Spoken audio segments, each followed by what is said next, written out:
Ada yang nggak berangkat hari ini? Berangkat Kelas sekolah. 2. Oke.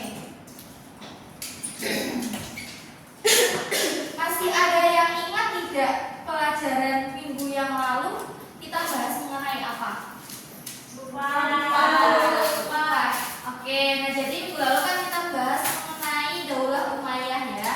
Nah sekarang kita akan bahas mengenai Daulah Abbasiyah membangun peradaban Islam. Oke, sebelum itu apa sih ketika kalian mendengar kata peradaban? Apa yang ada di dalam pikiran kalian mengenai peradaban itu apa? Ada yang tahu? Ya, jadi peradaban itu merupakan kerajaan ataupun membahas mengenai kerajaan Islam, terus mengenai pengembangan kebudayaannya, terus modernisasinya, terus ada ilmu pendidikannya seperti itu. Nah, tujuan dari mempelajari Daulah Abbasiyah ini membangun peradaban Islam, nanti kalian itu bisa mengetahui bahwa sejarah berdirinya Daulah Abbasiyah, terus nanti kalian bisa mengetahui faktor latar belakang pembentukan Daulah Abbasiyah, terus kalian juga bisa nantinya menganalisis mengenai faktor peruntuhan dari Daulah Abbasiyah, serta kalian juga bisa menyebutkan tokoh-tokoh siapa saja sih yang termasuk dalam Daulah Abbasiyah. Oke, langsung saja ya kita masuk ke materi. Oke, yang pertama itu sejarah berdirinya Daulah Abbasiyah. Nah, sejarah berdirinya Daulah Abbasiyah itu dimulai dari runtuhnya dinasti Umayyah pada tahun 750 Masehi atau 132 Hijriah dan dibaiatnya Abu Abbas As-Saffah sebagai khalifah pertama. Daulah Abbasiyah berkuasa selama lebih dari 5 abad, yaitu dari tahun 750 Masehi hingga 1258 Masehi. Nah, jadi latar belakang dan faktor yang pertama itu latar belakang terbentuknya Daulah Abbasiyah itu tidak jauh dari faktor kebutuhan Bani Umayyah. Jadi latar belakangnya itu selain dari faktor kebutuhan Umayyah juga dipengaruhi oleh politik, di mana pada saat Daulah Umayyah itu kan politiknya sangat keras sekali ya.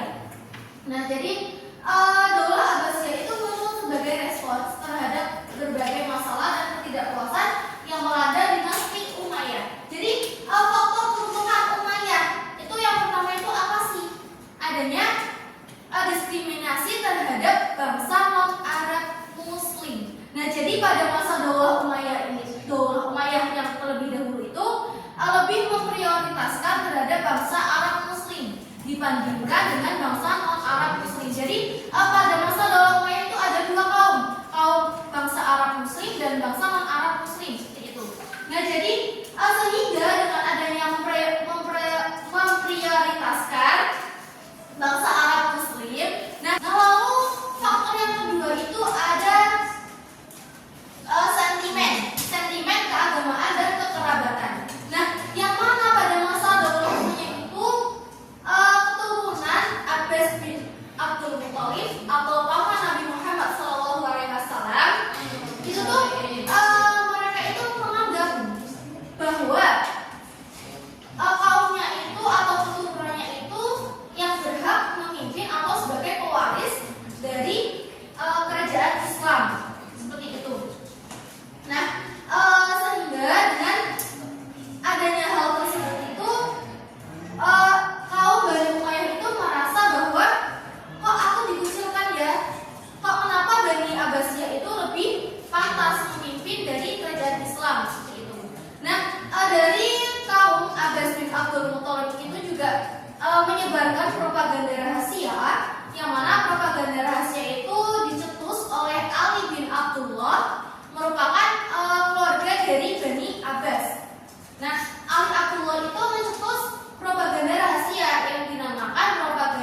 Bani Umayyah itu para khalifah Bani Umayyah itu mereka itu hidup sangat mewah, tidak memperhatikan kepada kaum di Bani Umayyah atau masyarakat Bani Umayyah.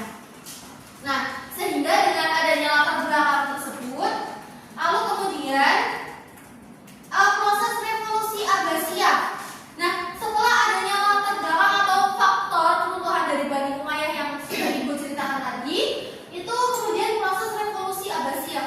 Berarti dari Bani Umayyah ke Bani Abbasiyah. Yang pertama itu ada propaganda rahasia yang tadi Ibu jelaskan. Nah, keturunan Abbas seperti Muhammad bin Ali. Nah, Muhammad bin Ali itu putra dari Ali bin Abdullah. Tadi kan pemimpin atau pencetus propaganda itu Ali bin Abdullah. Nah, sebelum adanya propaganda itu terlaksana, Ali bin Abdullah itu wafat pada tahun 1124 Masehi. Nah, kemudian dilanjutkan oleh putranya, jadi yang bernama Muhammad bin Ali atau bin Abbas. Nah, memulai kampanye rahasia di kota Khurasan untuk mengembalikan kekuasaan kepada keluarga Nabi. Mereka menyebarkan misi propaganda melalui jaringan rahasia. Nah, Muhammad bin Ali dalam mencetuskan atau dalam menyebarkan misi propaganda itu mendapatkan dukungan dari pemimpin masyarakat di kota Khurasan. Ada yang tahu siapa namanya? Pemimpin dari Abu Muslim Al-Khurasan itu. Ya, betul. Jadi dalam melaksanakan propaganda rahasia ini tuh Muhammad bin Ali mendapatkan dukungan dari Abu Muslim Al-Khurasani. Nah, Abu Muslim Al-Khurasani itu seorang panglima militer yang memimpin pasukan pemberontakan dari Khurasan atau Iran Timur.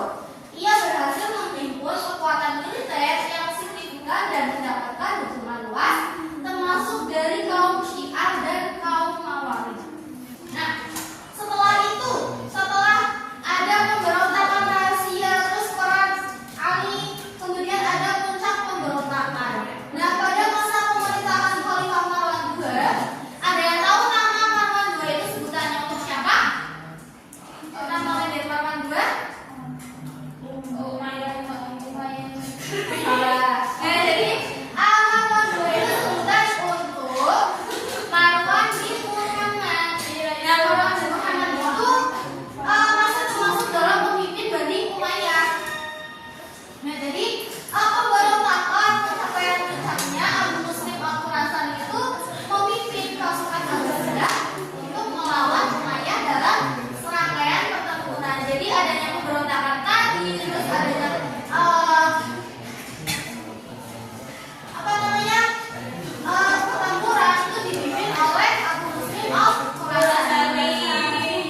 Abbasia itu ada 5 ya, bisa nanti dibaca sendiri.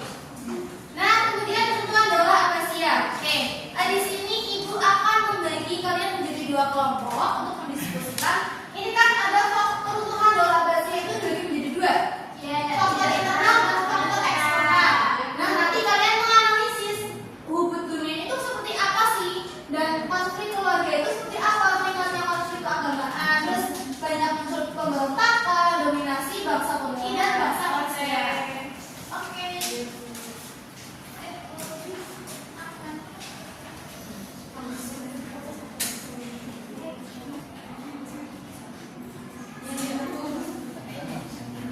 Ibu beri waktu 5 menit ya. Gimana, sudah? Kelompok 1 bagaimana, apakah bisa? Oke, nah coba bacakan hasil diskusi dari kelompok 1 mengenai faktor internal. Masih nggak jauh. Ya, nggak apa-apa. Maju tapi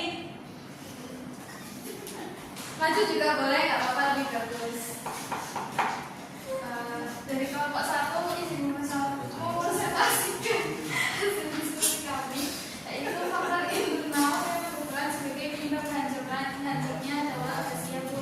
Nah, itu dari kami ada 3, yaitu hubud dunia, kecintaan yang berlebihan terhadap kemewahan dunia. Periode awal Daulah Abbasiyah berkuasa menghasilkan kemampuan dan kemewahan hidup di kalangan penguasa. Kondisi ini mendorong generasi khalifah berikutnya untuk hidup lebih mewah dari khalifah sebelumnya. Hal ini menyebabkan pemborosan uang kas negara. Dan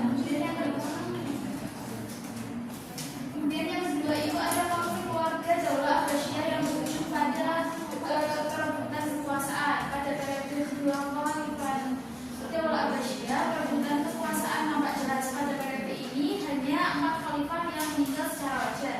Selanjutnya para khalifah ada yang meninggal diracun, dibunuh, dan diturunkan paksa. Mungkin itu saja dari kami. Oke, baik.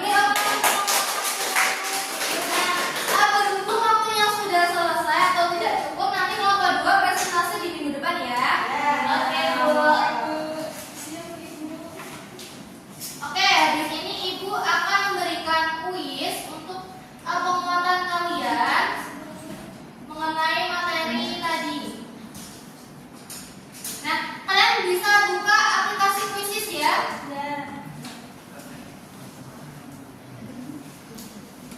Nah, ini untuk kodenya, kode masuk ke kelasnya.